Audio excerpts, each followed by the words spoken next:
요즘 뭐 그런 얘기들 저희들도 많이 하는데 좀 솔직하게 말하고 또 상대방의 우호적인 그런 마음을 전제하고 얘기할 때 오픈 마인드를 가졌다 이런 얘기를 하죠. 마음을 열었다 하는 것이죠. 보통 이 복음을 전하는 사람들, 복음을 전하는 자의 삶의 자세가 이렇게 오픈 마인드 되어 있어야 합니다. 이 복음을 이렇게 전하는 사람이 기계적으로 이렇게 외운 것을 전한다든가 하는 이런 것은 이게 오픈 마인드라고 얘기할 수가 없습니다. 내가 전하는 것을 일방통행식으로 그냥 던지는 것인데, 오픈 마인드라고 하는 것은 내 마음도 열고 또 나도 솔직하게 상대를 위해서 말을 전할 뿐만 아니라 또 상대방의 반응도 내가 열린 마음으로 받아들인다 이런 것이죠. 그러니까 뭐 사실 엄밀하게 얘기하면 사형리 전도라든가 뭐 이런 이 가끔 그 역이라든가 지하철 이런 데서 띠두르고 뭐 주 예수를 믿으라 뭐 이렇게 하고 더 조금 이제 강렬한 그런 인상을 주는 것은 예수 천국 불신 지옥 막 이렇게 선언을 하면서 얘기하는 것은 이건 오픈 마인드라고 할 수 없습니다. 그렇죠. 그건 그냥 일방적인 선언이죠. 선포. 근데 지금 바울은 그렇게 하지 않았다라고 얘기하는 거예요. 복음은 선포할 수 있어요. 선포할 수 있는데 이 복음의 가르침을 선포한다는 것을 바울은 이 목회적인 맥락에서 고린도 교회라고 하는 이 성도들과 만나고 성도들에게 복음을 가르치고 하는 그런 차원에서 마음을 열어놓았다라고 얘기를 합니다. 그러니까 수용적일 뿐만 아니라 서로 이렇게 그 상대방에 대한 배려, 그리고 상대방을 이렇게 뭐라 그럴까? 공격하고 지적하고 하는 일변도만이 아니라 상대방을 사랑하는 어떤 그 진심을 가지고 상대방에게 얘기한다. 때로는 권면도 하겠지만 그런 얘기들을 하고 있다라고 바울이 얘기하는 겁니다. 그게 오픈마인드의 표현이라고 할 수 있죠. 바울은 고린도 교인들에게 그러니 당신들도 마음을 좀 넓혔으면 좋겠다 이렇게 권하는 것이 오늘 내용입니다. 아마 이 고린도 교인들이 바울을 생각하는 그런 그들의 이 마음이 좀 비정상적이었던 것 같아요. 오히려 마음을 넓혀라 하는 거 보니까 마음을 옹졸하게 좁혀서 바라봤던 것 같아요. 그리고 좀 이렇게 그 마음을 좁혔다라고 하는 것은 다른 말로 말하면 요즘식으로 표현하면 편견 같은 것이죠. 어떤 그 왜곡된 그런 관점을 가지고 바울을 보았다 이렇게 지금 생각할 수가 있겠습니다. 편견과 왜곡 이런 것은 오히려 상대방을 오해할 수밖에 없고 그렇게 되면 상당히 이렇게 서로의 의사소통이 빗나갈 수밖에 없는 그런 상황을 우리가 염두에 둘 수가 있습니다. 바울은 고린도 교인들에게 이 고린도 전서를 보면 책망도 하고 또 심지어는 회개할 것도 권면한 적이 있습니다. 그런데 아마도 이 때문에 고린도 교인들이 바울에게 대해서 소위 요즘식으로 이 애들 말로 좀 삐진 것 같아요. 그래서 옹색하게 생각을 한 것 같아요. 아니 우리들한테 이렇게 하다니 나무라다니 달래도 시원찮을 판인데 우리가 지금 그 바울에 대해서 오해하고 뭐 있든지 자기들은 오해라고 생각하지 않겠죠. 바울을 깎아내리고 바울에 대해서 좀 이렇게 빗나간 시선으로 바라보는데 오히려 그것을 회개하라 이렇게 바울이 아주 아버지처럼 얘기했다고 오늘도 말씀하지 않습니까? 내가 자녀에게 말하듯 지금 또 얘기한다. 그러니까 너희들은 보답하는 차원에서라도 좀 마음을 넓히기를 바란다 이런 얘기를 하는데, 이 고린도 교인들이 바울에 대해서 굉장히 옹색하게 판단하고 이게 마음이 삐쳐있는 그런 상황인 것 같습니다. 그래서 이제 바울은 거기에 대해서 설명을 하는 게 뭐냐면, 내가 옹색한 것이 아니라 너희가 옹색해서 그렇다라고 이 아주 참 재미있는 얘기를 합니다. 그러니까 바울이 편지를 쓰는데 편지를 쓰는 그 대상, 편지를 읽는 독자들이 이 편지를 읽으면서 논리적으로 어떻게 이해하고 받아들일까 하는 것들에 대해서 나름대로 굉장히 심혈을 기울여서 그들의 마음을 이렇게 붙들면서 상당히 그 이유와 원인을 지적하면서 얘기를 하고 있습니다. 바울의 이 수사적인 표현이 굉장히 아주 세밀한 것을 알 수가 있습니다.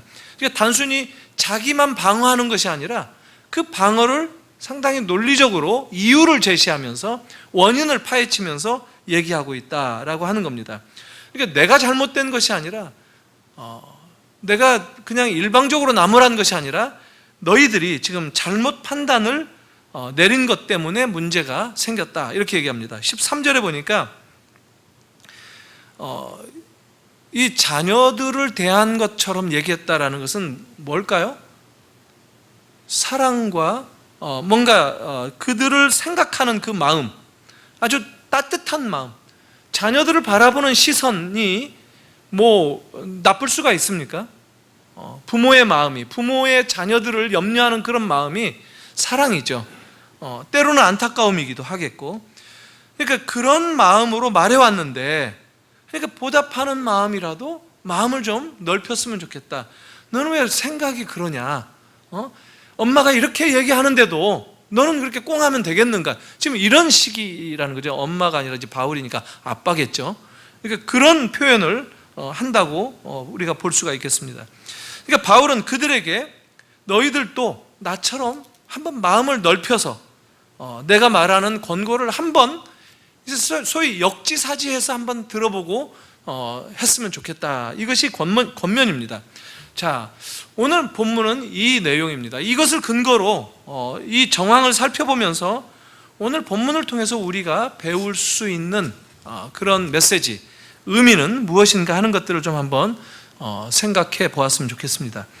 바울은 우리가 잘 아는 대로 복음을 받아들이고 복음을 믿고 복음을 맡은 자로서, 복음을 전하는 그 임무를 맡은 자로서, 복음을 책임지는 자로서의 자기 부르심, 다른 말로 말하면 사도로서 삶을 살아간단 말이죠. 그래서 그런 입장에서 고린도 교회를 섬겼었다 하는 것이 지금 바울에게는 전제가 됩니다. 내가 아비처럼 자녀들에게 대한 것들, 내가 너희들에게 혹은 나무란 것들, 뭐 회초리를 사용한 것들, 이런 것들이 바로 교회를 섬기는 부르심을, 사도로서의 부르심을 표현한 것들이다, 이렇게 얘기를 하는 겁니다. 그런데 바울은 복음에 붙들려서 복음을 책임지고 그렇기 때문에 복음을 살아간단 말이죠. 복음의 빛으로 매사를 바라보고 복음의 빛으로 판단하고 하는 것이 바울의 입장이라는 것을 계속 얘기를 하는 것이죠. 그런데 고린도 교인들은 그런 바울을 복음의 빛으로 같이 바라보는 것이 아니라 정작 그들은 세상적인 잣대로, 세상의 빛으로 바울을 바라보고 있다라는 것이죠. 이게 사실은 모든 문제의 원인이었죠. 쉽게 보면 복음으로 본다는 것은 뭐죠? 하나님이 은혜 주셔서 불러주셔서 그에게 임무를 맡겨주셨다. 지금 5장에서 6장에서 계속 그 얘기를 바울이 해왔습니다. 그러니까 바울의 삶은 다메섹 이후에 이제 하나님의 부르심을 따라가는 삶으로서 이방인을 위한 사도의 직분을 감당하는 그런 삶이 자기의 중심적인 삶이라는 거예요. 그러니까 복음의 빛으로 세상을 바라보고 살았다라고 얘기하는 것은 그의 삶의 중추적인 삶의 원리라는 것이 무엇이냐면 은혜를 입은 자로서 은혜를 따라 살겠다라는 것과 마찬가지라는 거예요. 그러니까 지금 제가 얘기한 것이 복음, 하나님의 부르심, 은혜, 이런 것들이 지금 같은 바울의 삶을 대변하고 바울의 삶을 이끌어가는 원리, 동력이다라고 지금 제가 말씀을 드렸어요. 이것을 우리들이 잘 아는 대로 다메섹에서 은혜를 체험하고 예수 그리스도, 부활하신 그리스도를 만난 후에 하나님을 믿는다고 이제까지 달려왔지만 예수 없는 하나님을 믿었던 거예요. 그게 바울의 과거의 삶이었는데 예수 그리스도를 만나고 부활하신 그리스도를 만나고 하나님을 믿되 이제 그리스도가 중심이 되는 삶, 십자가를 증거하는 삶, 다시 말해서 우리의 죄를 위해 죽으시고 살아나신 그 예수 그리스도를 전하는 이 복음에 붙들린 삶을 이제 달려왔다는 거예요. 이게 바울의 은혜를 체험한 자로서의 삶이라고 얘기할 수 있어요.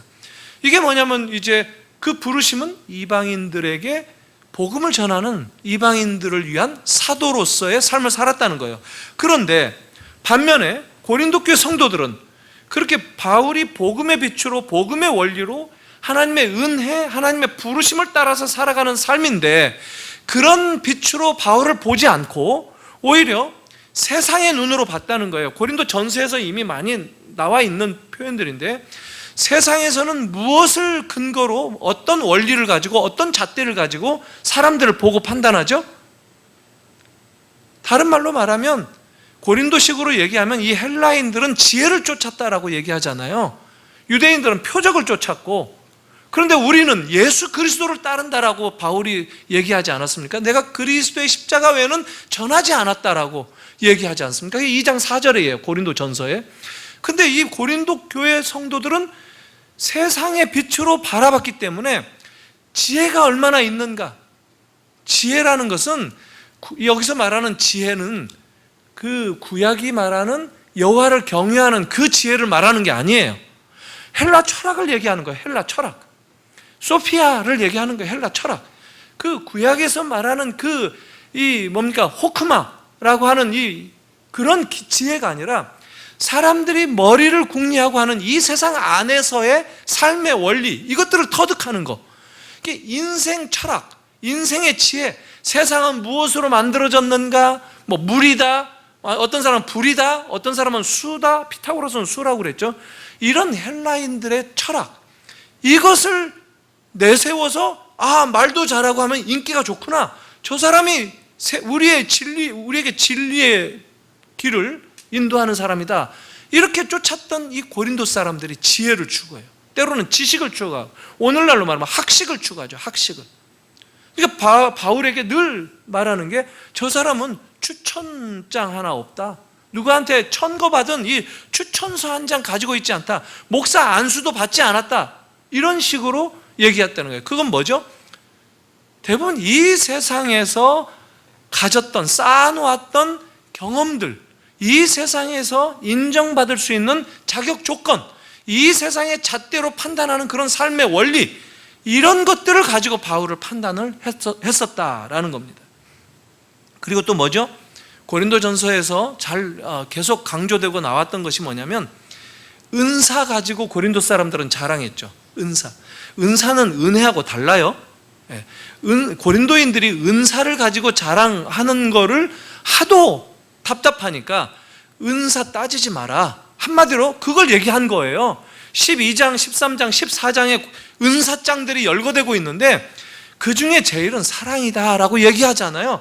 아무리 은사 가지고 있고 능력을 행하고 해도 사랑 없으면 소용없다는 거예요. 사랑의 잣대로 보는 것. 그리고 사랑을 제일 먼저 뭐라고 그러죠? 사랑을 얘기할 때 사랑은 무엇이다? 사랑은 오래 참고, 이렇게 얘기하는 것이 바울이 얘기하는 은혜를 받은 사람들의 삶을 살아야 된다라고 하는 거예요. 근데 고린도전 교회 사람들은 은혜가 아니라 내가 좀 더 두드러지게 사람들에게 과시할 수 있는, 내가 예수를 믿고 내가 은혜를, 하나님의 그 사랑을 받는다, 하나님께 뭔가 특별한 부르심을 받는다 하는 표를, 그런 증거물을 제시하기 위해서 다양한 은사를 내밀었잖아요. 그런 고린도인들에게 아니다, 그런 거 다 소용없고 일단 사람과의 관계 속에서 인격적으로 오래 참고 견뎌내고 하는 그런 사랑이 우선이다라고 바울은 얘기할 수밖에 없었다는 거죠. 그러니까 은혜 받은 사람만이 표현하는 것이 사랑 아닙니까? 사랑은 보면 은혜 없이는 이해할 수도 없고 깨달을 수도 없는, 실천할 수는 더더욱 없는 것이 사랑이에요. 그러니까 바울이 얘기하는 것은, 바울은 은혜의 원리로 세상을 살아가야 된다라고 얘기한다면, 고린도 교회 사람들은 은사, 좀 더 두드러진 거, 키재기를 해서 누꺼가 더 센가, 이게 고린도 교회의 문제만이냐는 거예요. 이게 오늘날 우리들의 삶의 현실에서도 내가 저 사람보다는 좀 더 낫다라는 생각들을 우리가 또 하고 있지 않아요? 교회에서. 사실은 그런 사람들이 더 많아지는 교회들은, 그런 사람들이 눈에 더 띄면 띌수록 그 교회는 어지러워요. 고린도 교회를 닮아가기 때문에. 나는 적어도 저렇게는 안 산다, 이런 것은 소용이 없다는 거예요. 지금 사랑에 근거하고 하나님의 은혜를 받은 사람이라면 그런 사람들을 오히려 받아들이고 용인하고 오래 참고 견디면서 그런 내 주변의 성도들을 무례하게 대하지 않는, 이런 사랑이 있는 사람들이 한 명이라도 더 많아지는 그런 교회가 바울이 얘기하는 고린도 교회가 나아가야 될, 그들이 변화되어야 될 그런 교회의 모습이다라는 거예요. 근데 지금 고린도 교회는 그게 아니었어요. 인간적인 가치, 세상적인 기준, 인간적인 가치와 세상적인 기준은 뭐죠? 그 사람이 얼마나 더 잘났는가. 잘난 것을 우리는 무엇을 가지고 확인하죠? 재능이 많은 거, 이 세상에서 뭔가 재주를 부리면서 잘 살 수 있는 거. 물론 이 세상에서는 그런 게 더 대접받고 좋을 수 있어요. 근데 교회가 그런 기준으로 판단하는 거, 이건 굉장히 위험하다라는 겁니다. 물론 우리 가운데 재능이 있는 사람들을 부르시기도 하고, 또 어떤 사람은 도움을 받지 않고서는 혼자 설 수 없는 사람도 지체로 부르시기도 한다는 거예요. 그러나 이 사람들이 함께 연합된 몸, 바디를 이루는 것, 이게 교회라는 거예요. 근데 우리는 재능 있는 사람들은 대접하고, 그렇지 않는 사람들에 대해서는 깎아내리는 식으로 무시하고, 나보다 좀 못한 사람들에 대해서 낮게 보거나, 재주가 없거나 학식이 없거나 가난하거나 하는 것들에 대해서 차별을 하기로 시작하면 그건 교회가 이미 가야 할 길을 놓쳤다라는 겁니다. 지금 고린도 교회의 문제는 그런 방황에 놓여 있다라고 하는 거예요. 그러니까 하나님에 근거해야 되는데, 메사야, 그렇죠? 메사야 하나님이 어떠실까? 하나님이 우리를 어떻게 간섭하시는가? 하나님이 우리를 어떻게 부르셨는가? 내가 죽을 수밖에 없었는데, 내가 죽어 마땅한 자리에 있었던 나인데, 이런 나를 하나님이 불러주셔서 살아가게 하신다는 거, 목표를 주시고 내가 이런 삶을 통해서 이 땅에서 하나님의 자녀로 살게 하신 그 은혜, 이것들을 생각할 때 하나님의 진정한 자녀들이라고 한다면, 그 은혜에 사로잡힌 사람이라고 한다면 감사하고 감격하겠죠. 그런데 은사 쪽으로 치우쳐서 매사를 하나님이 아니라 이 세상의 원리, 이 세상에서 두드러지고 빛나는 것으로 나를 바라보고 다른 사람들을 판단하기로 한다면 우리들에게 감사의 마음이 없어요. 감격할 수 없어요.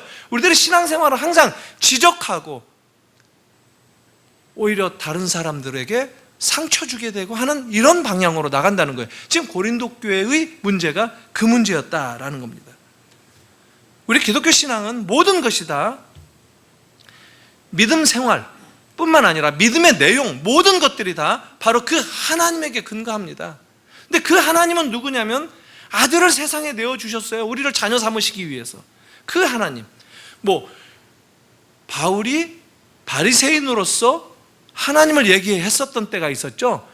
바리새인들이 하나님을 안 믿은 사람들이 아니죠. 그러나 그들이 믿는 하나님은 어떤 식으로 표현되어지느냐 하면, 하나님이 나를 어떻게 채워주시고 나를 남들보다 어떻게 구별되게 복을 주시고, 나는 죄인들과 다른, 그래서 나는 이것도 행하고 저것도 행했으며 하지 말라는 것들은 내가 다 하지 않았고 하는 이런 율법의 잣대로 자기들을 보는 그런 사람들이 바리새인들이었다는 거예요. 그건 하나님의 은혜를 경험하지 못한 사람들이라는 거예요.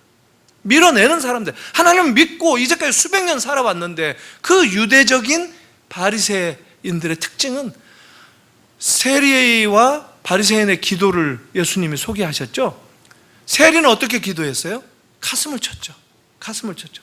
저는 죄인입니다. 저를 불쌍히 여기소서. 근데 지금 바리새인은 이 긍휼히 여겨달라고 하는 이 마음이 없었다는 거예요. 그러니까 오늘 우리들도 우리가 하나님의 은혜를 제대로 입은 사람이라고 한다면 우리들이 있는 그 어떤 자리에서든지 세리가 표현했던, 우리가 세리는 아니라 할지라도 바리새인처럼 나는 저 사람과 같이 살지 않게 되어서 참 감사하다라고 하는 그런 쪼잔한 감사의 근거가 아니라 주님 앞에 나는 발가벗겨진 무능하고 내 힘으로 살아갈 수 없는 죄인이고 주님께서 나에게 불쌍히 여겨주시는 그 긍휼을 베풀어 주시지 않는다면 회복할 수 없는 그런 모습이다라고 하는 것, 이것을 인정하는 세리가 예수님이 말씀하신 대로 그가 하나님을 제대로 불렀다고 하지 않아요. 그가 하나님의 은혜를 찾았다고 하지 않아요. 그러니까 지금 고린도 교인들이 뭔가 좀 잘못돼도, 많이 잘못됐어요. 고린도 교인들은 아마 예수를 믿고 난 다음에 고린도 전서에 그 나와 있는 분위기를 가지고 제가 말씀드리는 거예요. 자유를 얻었다고 생각을 하지 않아요? 복음이 자유를 주었다, 맞는 얘기예요. 그런데 이 자유가 방종은 아닌 거예요. 자유가 내가 어떻게 해도 되는 무질서라든가 무도덕한 그런 상태로 살아가는, 고린도 교회의 이 간음과 여러 가지 아주 험한 얘기들이 많이 나오지 않습니까? 이걸 자유로 판단하고 받아들이는 그런 생활을 했던 게 고린도 교회의 성도들이었어요. 그러니까 다 연결되는 거예요. 은사를 추구하고 이 세상에서 이것을 누려서 확인해야만 내가 예수 믿는 것이 증거되어진다라고 판단하는, 그래서 세상에서 열매로 나타나는 것으로 항상 기대를 하는 신앙생활을 했었다라고 하는 것이죠.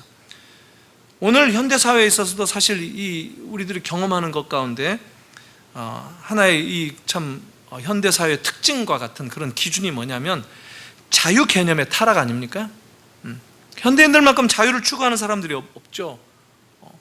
나는 내가 사랑하는 것은 내가 자유다. 그 자기 자유 때문에 가정 있는 남자를, 가정 있는 여자를 사랑한다 라고 한다면 가정을 파괴하는 거죠. 이것은 자유가 아니죠. 오히려 그 자유를 완전히 타락시키는 도구로 사용하는 그런 것이다라는 것이죠. 죄악된 본성에 대한 변명을 우리는 나는 사랑한다 이렇게 얘기하는 그런 현대인들이 생각보다 많다는 거예요. 여러분들 가끔 한 번씩 보셨는지 모르겠는데 미드예요. 미드 하면 미국 드라마라는 거예요. 미국에서 이 뉴욕에서 살아가는 이 현대인들의 모습을 막 그리는 건데, 저도 사실 그 내용은 정말 받아들일 수 없을 만큼 파격적이어서 내용은 좀 그런데 영어 배우려고 볼 때가 종종 있는데 아주 시원시원하게 잘 해요. Sex and the City라는 거예요. 성과 도시, The City라고 하는 것은 그게 그냥 도시가 아니라 뉴욕이라는 거예요. 맨하탄. 그러니까 맨하탄에서 살아가는 이 여자 친구들 몇 명이서 벌이는 그들의 생활의 삶의 기준, 때로는 부도덕하고 그런 기준을 이렇게 드라마로 보여주고, 사람들은 야, 현대인들은 저런 삶을 추구해야 되는 거다라고 착각에 빠지는, 이게 자유가 죄악의 이 수단으로 전락하는 그런 모습이다라고 하는 것이죠. 사랑이라는 이름으로 아주 가정을 파괴하기도 하고 무질서 부도덕한 그런 모습들. 그러나 진정한 자유는 뭐냐면 죄로부터의 자유예요. 오히려 무질서로부터 자유를 얻었다는 거예요. 질서 쪽으로. 그러니까 성경이 말하는 자유는 무질서나 부도덕한 쪽으로 파괴적인 방향으로 달려가는 것이 아니라 오히려 더 긍정적이고 적극적인 쪽으로 달려가는 그런 방향이 설정된 것을 성경이 말하는 자유라고 얘기를 하는 겁니다. 또 하나, 고린도 교인들은 말씀드린 대로 예수 믿는 것, 기독교 신앙을, 내가 신앙을 가졌다라고 한다면 항상 이 세상에서 뭔가 좀 볼장을 봐야 되는 그런 세상에서의 얻을 수 있고 확인할 수 있는 세상적인 결과와 연결시켜서 기독교 신앙을 추구했던 그런 사람들이, 대표적인 사람들이 고린도 교인들이었습니다. 그걸 사도 바울에게 적용을 하다 보니까 세상적인 열매가 바울에게 없거든요. 고난만 당하는 것 같고, 세상적인 열매라는 게 뭐죠? 예수 믿었더니만 부자가 됐다든가, 예수 믿었더니만 나쁜 일이 전혀 안 생긴다라든가, 우리들도 모르게 그런 얘기들 많이 해요. 그렇죠? 어디다 땅을 샀는데 이게 아주 10배가 뛰었다. 하나님의 은혜다. 이렇게 생각할 수 있어요. 지금 하나님의 은혜가 기기도 하지만 아닐 수도 있는 거예요. 그래서 제가 말씀을 드리는데, 언젠가 제가 말씀드렸나요? 미국의 텍사스의 어떤 도시에 교회가 교회를 짓고 이렇게 이제 교회 땅이 넓게 있는데, 거기 주차장들이 많아야 되니까 교회 건물은 정작 우리 교회만 한데도 땅은 한 5,000평 이렇게 된단 말이에요. 근데 그 교회 마당에서, 텍사스 하면 기름 나는 곳 아닙니까? 기름이 난 거예요. 하나님의 은혜예요. 그러니 이 교인들이 이게 이제 가슴이 뛰고 이제 우리 교회 이제 부자가 된 교회가 된 거예요. 한마디로 말하면 기름이 얼마나 많은 줄 모르고, 거기다 그냥 기계 메뚜기 같은 기계 있죠, 딱딱딱 돌아가는 거, 기계 품어내기만 하면 컬컬컬컬 쏟아지는 그런 마당을 가지고 있었다는 거예요. 근데 그 교회가 몇 달 후에 내린 결정사항이 뭐냐면, 더 이상 우리 교회는 성도들을 받지 않는다라는 거예요. 왜 그렇죠? 지분이 줄어드니까. 우리 교회가 이 기름이 나와서 이만큼 부자가 됐는데 새로 성도들이 늘어버리면은 내 몫이 줄어든다는 거예요. 그리고 그 교회가 정확하게 2년 후에 그 교회의 땅 전부를 팝니다. 교회가 없어졌어요. 교회 팔고 나눠 가졌어요, 다 사람들이. 교회가 완전히 없어져 버린 거예요. 이게 하나님의 축복인 건가요? 우리들이 보통 이게 지혜가 없다고 보면 그렇게 생각할 수 있어요. 정말 하나님의 축복이 되려고 한다면 우리의 그런 죄성들을 억제하는 결정들로 우리가 기도하면서 나아가야 되겠죠. 그러면 기름 나오는 게 축복이 될 수 있죠, 얼마든지. 이걸 통해서 가난한 사람들을 돕고, 이걸 통해서 자기 교회 이기적인 어떤 이 성도들의 이런 문턱을 막아버리고 하는 쪽이 아니라 더 많은 복음 사역의 도구로 활용하자고, 그런 결정을 왜 못 내립니까? 그러니까 세상적인 것으로 확인되어지는 것이 우리는 마치 하나님의 뜻이고 하나님의 축복 같지만 그렇지 않다는 거예요. 하나님의 은혜의 기준에서 하나님의 그 복음의 빛으로 바라보는 것이 그렇게 세상의 결과로 확인되어지는 것하고 다를 수 있다는 것을 우리가 알아야 된다는 거예요. 애들 공부하는 거 마찬가지예요. 교회 다니면 애가 점점 교회 열심히 일하는데, 올인하는데 공부를 점점 성적은 떨어진다는 거예요. 그러니까 엄마 입장에서는 야, 너 교회 다니지 말고 공부해라 해서 주일날도 학원에 보낼 수가 있어요. 그러면 어떻게 되죠? 공부를 선택한 결과 신앙은 포기한 거잖아요. 그죠? 그러니까 우리들이 주어지는 그런 어떤 한 이슈가 있으면 이것을 신앙이냐 아니면 세상이냐로 우리는 항상 접근을 한다는 거예요. 그게 아니라 공부하는 것도 신앙 때문에 하는 것이다라고 생각하고, 아무리 공부가 중요하지만 신앙을 포기할 수 있는 그런 대상으로 여기는 순간 그는 이원론에 빠진 거야. 신앙은 날아가는 거예요. 얼마나 많은 가정들이 그렇게 살아오고 있습니까? 그게 이원론적인 신앙이라는 거예요. 우리는 신앙이냐 공부냐 그 둘 중에 하나를 택하는 것이 아니라 공부를 해도 신앙으로 하고 교회를 다녀도 믿음으로 하고 모든 것을 믿음으로 해야 된다라고 하는 것을 놓치지 말아야 된다는 거야. 그렇게 이원론적으로 세상과 하나님을 구분하는 것이 아니라 세상 속에도 하나님이 개입하지 않고 하나님이 지켜보시거나 하나님이 다스리고 통치하시지 않는 영역은 단 1 평방미리조차 없다는 거예요. 그게 성경이 얘기하고자 하는 그런 내용들이에요. 고린도 교인들의 실패는 바로 거기에 있습니다. 사도 바울이 무엇하는 사람인지 누구인지를 제대로 못 본 거예요. 왜냐하면 그들이 확인할 수 있는 세상적인 기준에 의한 결과를 요구했기 때문에 사도 바울에게 고난이 결과로 주어진다든가 이런 순간 그들은 사도 바울을 의심할 수밖에 없는 그런 상황에 처하게 되었다는 것이죠. 우리들도 교회에서 그런 실수를 종종 할 때가 있습니다.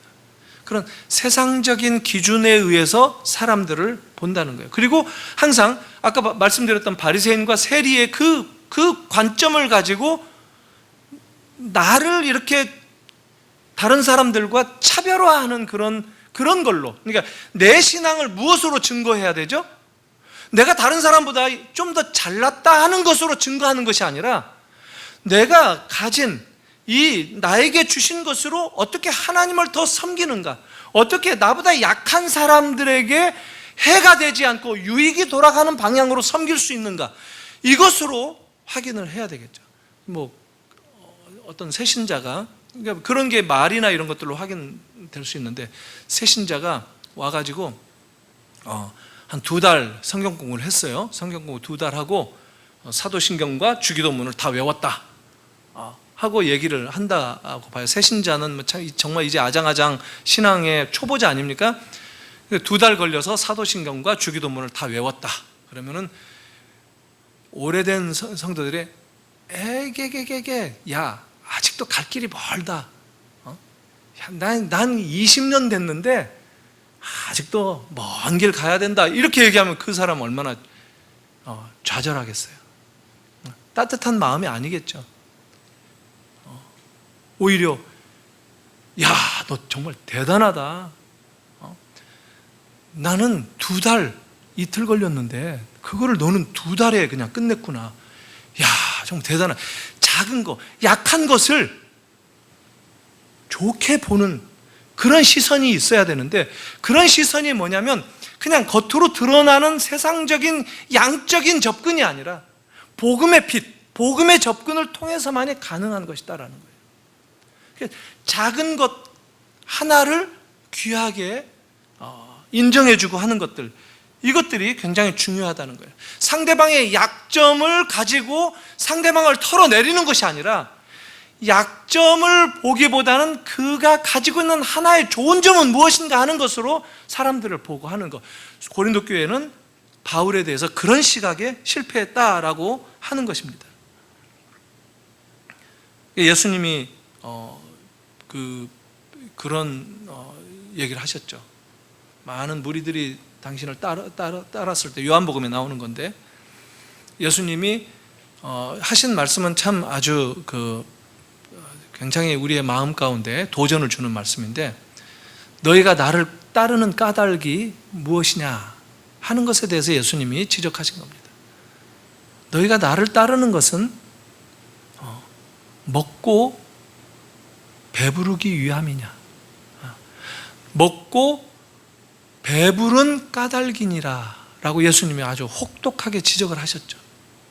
이 세상에서 우리의 삶을 채우고 삶을 치장하고 내가 하나님을 믿는 것을 통해서 이 세상에서 증명해 보일 수 있는 것으로 살아가는 그런 사람들에게 우리의 믿음은, 우리가 주님을 따르는 것의 진정한 목적은 이 세상이 아니라 영생에 있다는 것을 보이는 것이 중요하다는 거예요.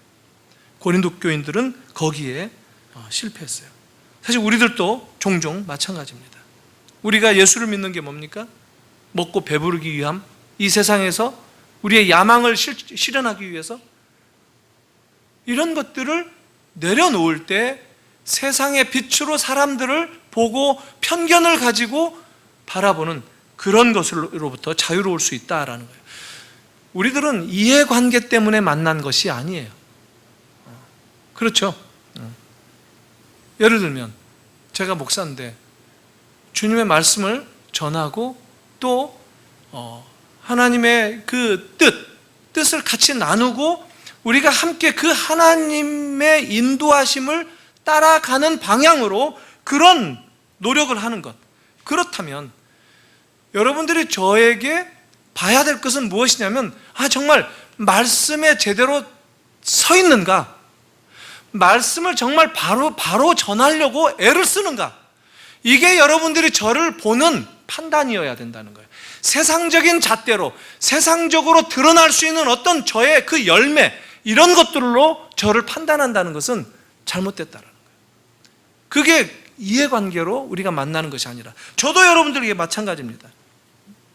저도 여러분들에게 세상적으로 가는 그런 방향들을 돌이켜서 주님을 만나자, 같이 주님을 만나고 주님의 인도하심 그 우산 안으로 들어가자, 주님의 그 주 날개 아래 거하는 삶을 살자라고 하는 그 지점, 여러분과 저는 거기에서 만난다는 거예요.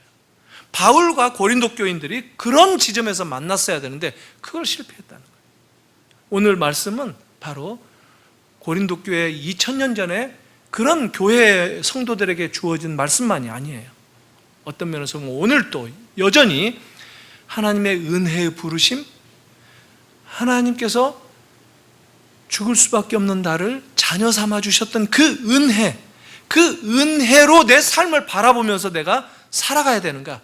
그렇다면 내가 하는 모든 내 삶이 그 은혜의 동력에 의해서 살아간다면 그렇게 심각하게 좌절하거나 염려하거나 혹 치인다고 할지라도, 세상적으로 볼 때 때로는 고난스러운 삶을 산다 할지라도, 세상적으로 볼 때 혹 건강이 나쁘다 할지라도, 가난하게 되었다 할지라도, 그러나 하나님은 여전히 나의 하나님이시고 그 하나님을 붙들고 내 믿음 생활을 손해보지 않겠다, 그 주님을 의지하고 내가 한 걸음 한 걸음 나아가는 삶을 살겠다라고 하는 것, 이것이 오늘 바울이 우리에게 주는, 바울 스스로가 모범을 보이면서 살았던 삶의 원리였다 하는 겁니다.